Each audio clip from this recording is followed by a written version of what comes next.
दो बिल्लियों और एक बंदर की कहानी। एक बार की बात है, एक गांव में दो बिल्लियां रहती थीं। वे बहुत अच्छी दोस्त थीं और दोनों एक दूसरे के साथ बहुत प्यार से रहती थीं। एक दिन खेलते खेलते दोनों बिल्लियां बहुत भूखी हो गईं। उन्हें कुछ दूरी पर रोटी का एक टुकड़ा दिखाई दिया। वे उस रोटी के लिए लड़ने लगीं। एक बिल्ली बोली, यह मुझे पहले मिला, इसलिए यह मेरी है।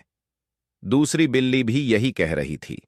पहली बिल्ली ने रोटी के दो टुकड़े लिए और एक टुकड़ा दूसरी बिल्ली की ओर बढ़ाया। यह देखकर दूसरी बिल्ली फिर बोली, यह क्या है? तुमने मुझे एक छोटा टुकड़ा दिया। यह गलत है। पेड़ पर बैठा एक बंदर उन्हें रोटी के लिए लड़ते देख रहा था और वह भी उस रोटी को खाना चाहता था। उसने कहा, तुम क्यों झगड़ रहे हो? मैं तुम्हारी मदद कर सकता हूं, क्योंकि मेरे पास एक तराजू है जिससे मैं रोटी को बराबर भागों में बांट सकता हूं।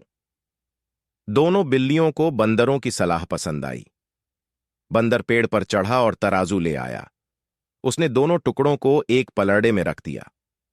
उसने जानबूझकर रोटी को असमान मात्रा में बांट दिया और कहा, अरे, यह टुकड़ा बड़ा है, चलो दोनों को बराबर कर देते हैं।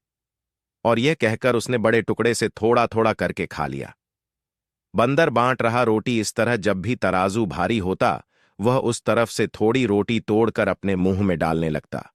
दोनों बिल्लियां अब डर गई थीं। वह अभी भी चुपचाप बंदर के फैसले का इंतजार कर रही थी, क्योंकि वे एक दूसरे को ज्यादा रोटी नहीं देना चाहते थे। आखिर में तराजू के पलड़ों में रोटी के छोटे छोटे टुकड़े आ गए।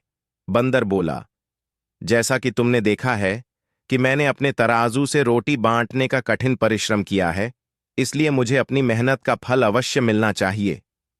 उसने रोटी के बचे हुए टुकड़े खा ली। बेचारी बिल्लियां वहां से खाली पेट चली गईं।